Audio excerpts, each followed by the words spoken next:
depraved acts. What's going on inside the mind of Lucy Letby? I mean, Jo, what strikes me is when you read reports about Lucy, there doesn't seem to be any sort of childhood trauma. Nobody had flagged there being any sort of personality disorder, any sort of outward exhibition of personality traits or characteristics that might make people think there's something wrong with this woman. And yet she's managed to carry out some of the most sickening and depraved crimes over a period of time that I've certainly ever read about. I mean, what do you think is going on here? It's really difficult. I mean, diagnosis at this incredibly complex level is very, very difficult. Yes, as you say, nothing in her background suggests any mental disorder. She had a happy childhood. She was a sociable person. She had friends. She had people right up to the end, even watching that Panorama investigation the other night, friends saying, almost saying, I still can't believe she did it. So she was highly manipulative. She was definitely a psychopath, a pure, evil, sadistic, malevolent psychopath. And it's very hard for any of us to get inside the head of a person like that, who basically has no conscience. People say she has no remorse, but she actually has no conscience. So where, as we grow up, you know, as children, we start to realise we feel a bit guilty or something. It happens to us 3 or 4 or 5 years old. Some people choose to park that conscience and get on with, you know, unpleasant things in life. But this woman was, you know, it was like that malevolence was through her like a stick of rock. And I think that is how she managed to get away with it so long. It was her compulsion, her calling, her purpose.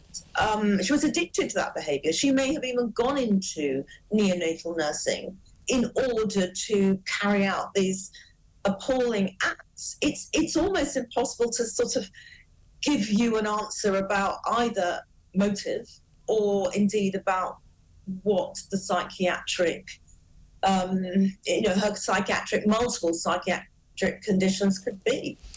Oh yes, some interesting details have been released to newspapers. There's one suggestion she had a crush on a senior doctor and was perhaps carrying out these acts on babies every time the heart monitor would bleep or there was some sort of trauma or some sort of emergency situation, he would have to rush to the bedside with her. And he, of course, his name is being protected. We don't know who he is, but we have seen some text message exchanges between the two. And also reports of the fact that she seemed to use social media to stalk the families afterwards, seemed to mark anniversaries of deaths and things like that in personal notebooks, and even on a couple of occasions sent condolence cards to the families. I mean, what do you make of that? Well, that certainly isn't condolence in the way that we would see it. What I think it was she may have had this very warped calling to murder these highly vulnerable babies, felt that it was her purpose, something she had to do. She had to save them. I know that sounds counterintuitive, but by killing them, they wouldn't have to suffer anymore. And in a way, her stalking those families or following the families up on social media is actually validation for herself in sort of saying what I did was right. I mean, it's so hard. I know I'm sort of sounding like it doesn't make any sense because it doesn't make any sense. I think anybody who's got any normal pathology in terms of their thought processes, their behaviour, their conscience, their guilt, their sadness, all that array of emotions that most of us have, simply cannot get their heads around this level of literally turning your mind inside out and back to front. And so I do feel she thought she was doing something of value. That's how sick she was.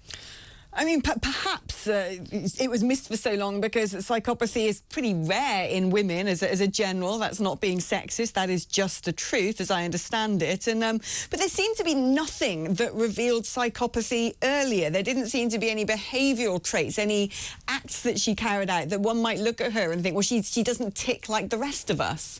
Does it usually take some sort of trigger, or can psychopathy just exist completely undetected someone and not be sparked necessarily by any sort of life event or childhood trauma?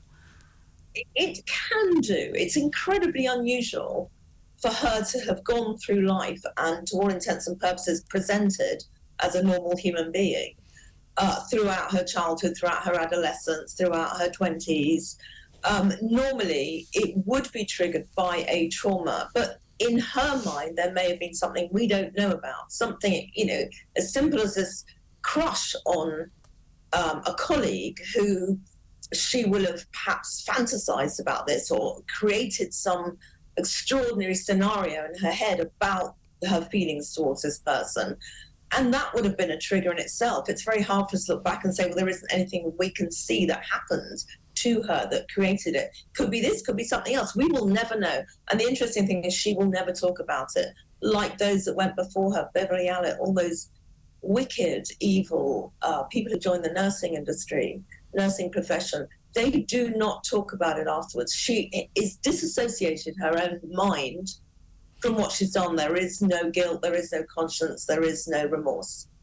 Yeah, indeed. And I think that there'll be many books written, many documentaries made, many analyses done on the likes of Lucy Letby.